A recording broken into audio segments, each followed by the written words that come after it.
Silvio Santos foi muito mais do que um apresentador. Ele foi parte da família brasileira.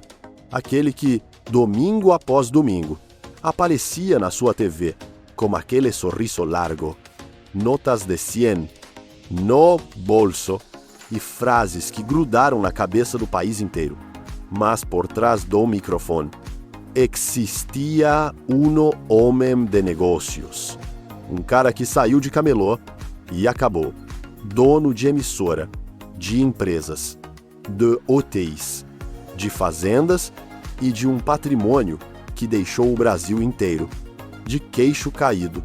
Silvio Santos morreu em 2024, aos 93 anos.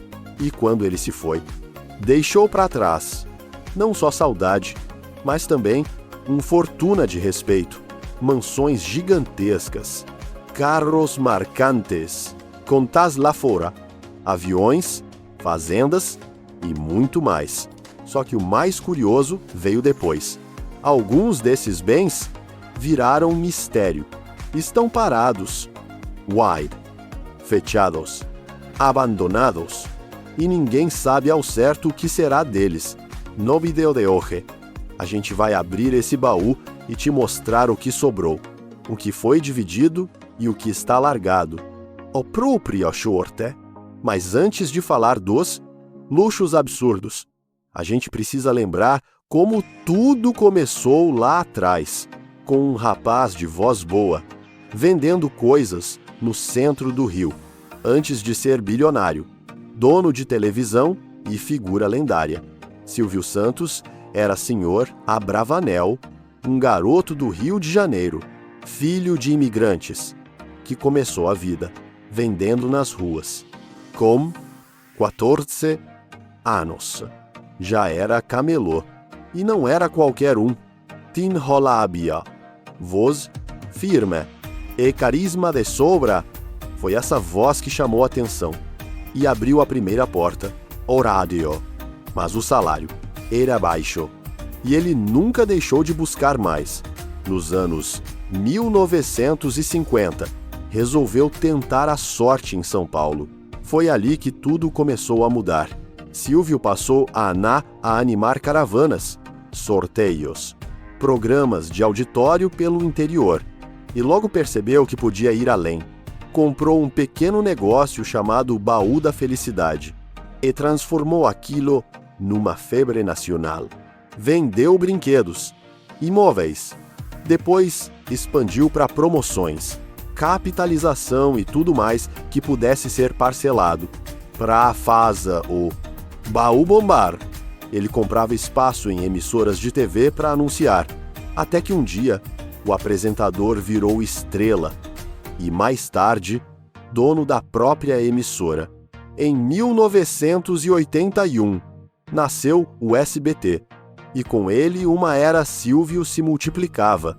Era apresentador, diretor, empresário, chefe garoto, propaganda, tudo ao mesmo tempo.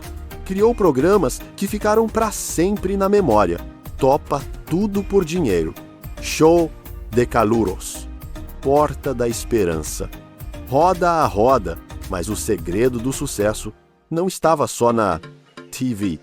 Ele era um empresário que pensava grande, montou empresas, comprou fazendas, criou cosméticos, investiu em banco, sempre com uma mistura de ousadia e simplicidade, enquanto os outros empresários apareciam de Rolex.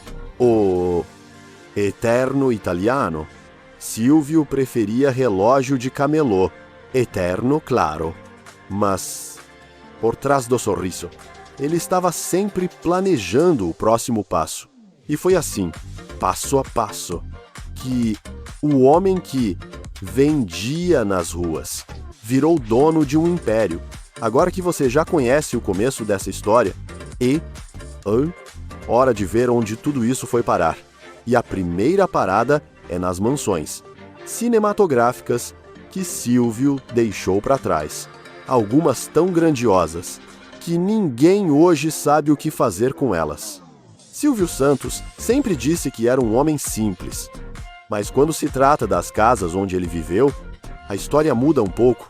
A principal delas é a mansão no bairro do Morumbi, zona nobre de São Paulo, um palacete com mais de 2.000 metros quadrados, piscina, sauna academia, salas imensas, decoração clássica, tapetes orientais, espelhos italianos, móveis de madeira maciça e o mais curioso, um quarto inteiro só com bonecas, uma coleção pessoal que ele mantinha até os últimos anos. Foi lá que ele morou por quase 50 anos e também onde viveu momentos difíceis, como o sequestro da filha Patrícia em 2001. Depois da morte de Silvio, a mansão virou um enigma. Vico fechada, silenciosa.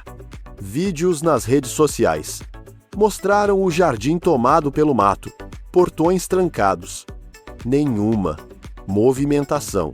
A família diz que está em reforma, mas, até agora, ninguém voltou a morar ali. E nem se sabe se algum dia alguém vai. Outra casa importante fica fora do Brasil. Em Orlando, na Flórida, numa área de luxo chamada Celebration, pertinho da Disney. Silvio comprou o imóvel por cerca de $1 milhão e usava para descansar nos Estados Unidos, longe da imprensa. Lá ele trocava o terno pelas camisas floridas e curtia uma vida mais tranquila. Essa casa ainda é usada pela família, principalmente por Patrícia Abravanel, que costuma passar férias com os filhos por lá. E tem ainda o Hotel Jequitimar, no Guarujá, um resort 5 estrelas de frente para o mar, com mais de 300 suítes e uma estrutura de fazer inveja há muito. Hotel Internacional. Esse projeto era o xodó de Silvio. Ele acompanhou tudo, da planta até a inauguração. O hotel continua funcionando sob a administração da rede Accor. Mas sempre que alguém entra lá, é impossível não lembrar que foi ideia dele. Tudo ali tem o toque. Silvio Santos hoje. Parte desses imóveis segue ativa, mas a mansão do Morumbi, talvez a mais simbólica, continua sem dono definido, sem visita, sem resposta.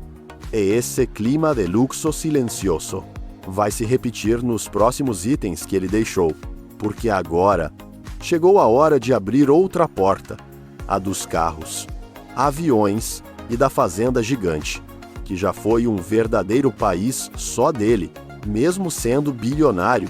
Silvio Santos nunca foi de ostentar, mas isso não quer dizer ele não tenha tido seus brinquedos de luxo, especialmente quando o assunto era carro, avião e fazenda.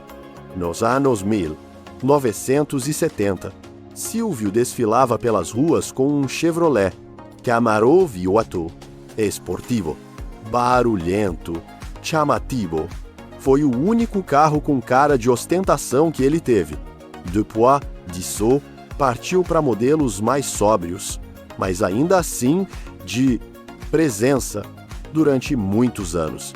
Dirigiu no Lincoln Town Car, The 1993, um sedã americano de luxo, edição especial, espaçoso e discreto. E o mais curioso, ele mesmo dirigia nada de motorista. Já nos anos 2010, usava um Honda Accord, presente de um amigo, e andava com ele pelas ruas de São Paulo, como se fosse um carro comum. Apesar da gostada dirigir, Silvio também voava. Literalmente. Ele tinha licença de piloto e por muito tempo pilotava seus próprios jatinhos. Isso mesmo. Não era só dono, era o comandante. Tinha aviões executivos para viagens entre São Paulo, Brasília e Orlando, Gulfstream, Cessna Modelos, que atendiam suas rotinas entre negócios e descanso. Mas talvez o bem mais impressionante fora da cidade tenha sido a Fazenda Tamakave, no Mato Grosso, um território imenso, com 95 mil hectares e mais de 10 mil cabeças de gado. Para comparar, é quase o tamanho da cidade de Recife. Silvio comprou a fazenda nos anos 1970. Investiu pesado em gado, produção e estrutura, mas como em tudo que fazia, também soube a hora de sair. Vendeu a propriedade nos anos 1980 e partiu para outros negócios. Hoje, esses bens não estão mais todos com a família. O Camaro, por exemplo, ninguém sabe onde foi parar. A fazenda também já teve outros donos, mas o legado desses objetos permanece na memória, porque cada um deles conta um pedaço da história de um homem que, mesmo simples, viveu com grandeza. E agora chegou o momento que muita gente quer saber: como essa herança toda foi dividida. Teve briga. Alguém ficou com mais? A resposta vem agora. Quando um bilionário morre, o que o mundo espera briga. Confusão. Testamento sumido. Família se enfrentando nos tribunais, mas com o Silvio Santos. Nada disso aconteceu antes mesmo de partir. Ele já tinha deixado tudo planejado. Fez testamento, conversou com a família e organizou a divisão dos bens. Com calma. Resultado: não teve disputa, não teve manchete. Só teve a herança. Silvio teve 6 filhas, Cíntia e Silvia, do primeiro casamento. Daniela, Patrícia, Rebeca e Renata. Do segundo com Iris Abravanel, sua companheira por mais de 40 anos, todas foram incluídas na divisão. 2 grau-relatos próximos da família. Cada filha ficou com cerca de 100 milhões de reais em dinheiro vivo, fora os imóveis. Empresas e outros bens específicos, só aí estamos falando de 600 milhões de reais. Iris, a viúva, também ficou com uma parte significativa do patrimônio.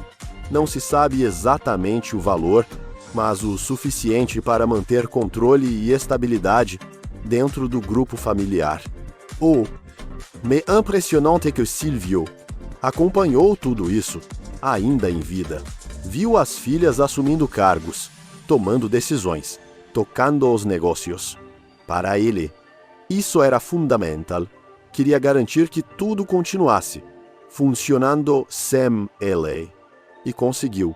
A primogênita Cíntia chegou a dizer: meu pai já dividiu sim, uma parte da herança. E acho isso importante. Ele teve a oportunidade de ver o que estamos realizando com as coisas que ele construiu. Ou seja, não foi só herança material, foi também uma sucessão afetiva e estratégica. Coi. Única disputa que surgiu foi com o estado de São Paulo. Isso porque o governo tentou cobrar posto sobre os 429 milhões de reais que Silvio tinha nas Bahamas. A família entrou na justiça, dizendo que o valor, por estar no exterior, não deveria ser tributado. A justiça deu uma liminar a favor da família, suspendendo a cobrança de cerca de 17 milhões de reais de imposto. Um processo que ainda está em andamento, mas que mostrou que as herdeiras estão alinhadas, não entre elas, mas contra quem ameaça o baú. Agora, com tudo isso dividido e em casa, a grande dúvida é o que foi feito com esse império todo, porque herdar é uma coisa, guidar é outra. No próximo bloco, a gente vai ver o que foi mantido, o que está parado e o que corre o risco de sumir. Com o tempo, com tudo organizado e dividido entre as filhas, restava uma questão no ar: o que fazer com aquele império? Alguns negócios seguiram firmes. O SBT, por exemplo, continua no ar. A emissora passou por mudanças internas, ganhou nova direção e hoje quem comanda tudo é Daniela Beirute, uma das filhas de Silvio. Ela já vinha sendo preparada há anos e assumiu a presidência executiva da empresa. Ao lado dela, Renata Abravanel, a caçula, também ocupa um cargo importante e presidente do Conselho do Grupo. Ou seja, o SBT ainda está nas mãos da família. Na programação, a presença de Silvio se mantém viva.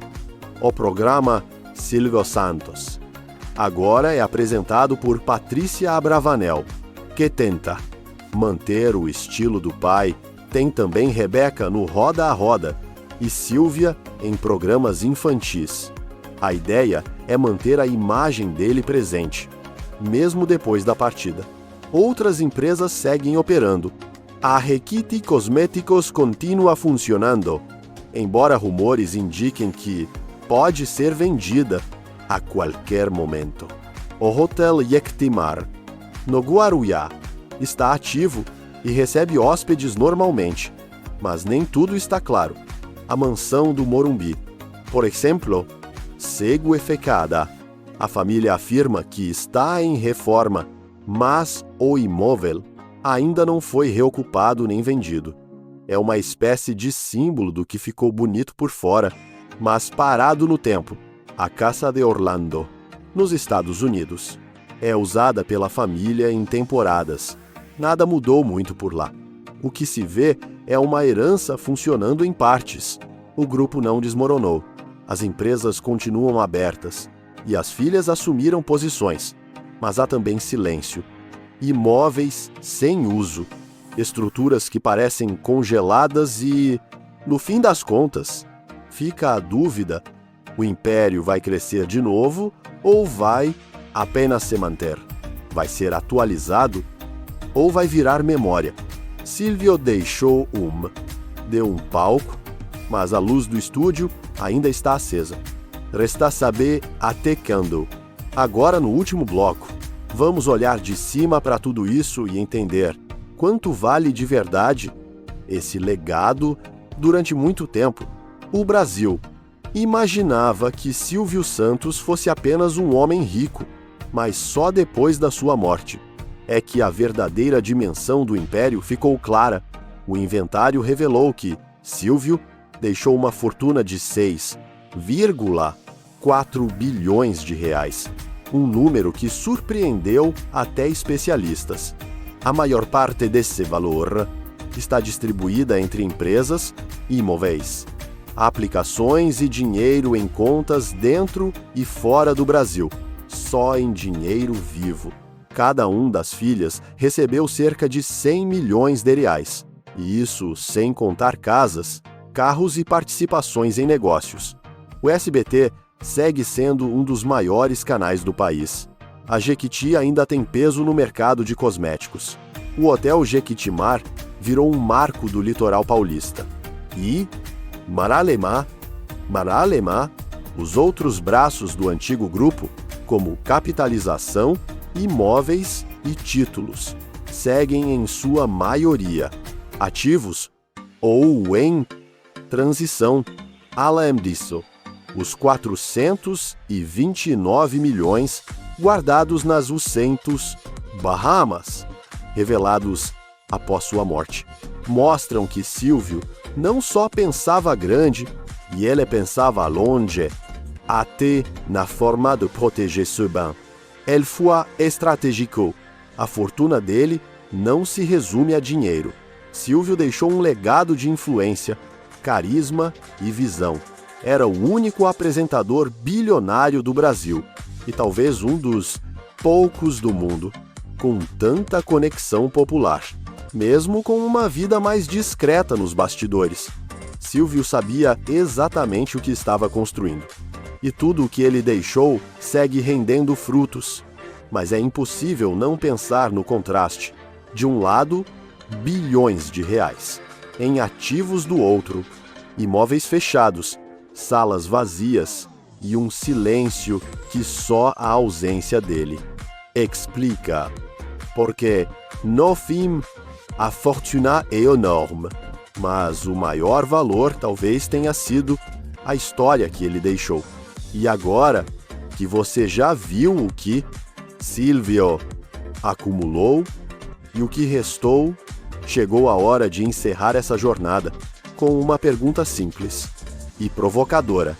Silvio Santos saiu de cena, mas deixou um palco inteiro montado, um império bilionário, uma família estruturada e uma coleção de bens. Impressionante. Quase, em alguns casos, assustam pelo abandono. Mansões vazias, carros que desapareceram, empresas funcionando no automático, um legado gigantesco, mas que agora depende das filhas, do tempo e da memória do público. O baú da felicidade pode até ter fechado as portas, mas o baú da história está escancarado e o que a gente encontra dentro dele são sinais de grandeza, de inteligência e também de que nem tudo o dinheiro consegue preservar. E agora? A pergunta vai para você. Se pudesse herdar um dos bens de Silvio Santos, qual seria? A mansão do Morumbi, a casa em Orlando ou o próprio SBT? Deixa a sua resposta nos comentários. Dá o like, se inscreve no canal e até o próximo vídeo, porque ainda tem muito luxo esquecido por aí.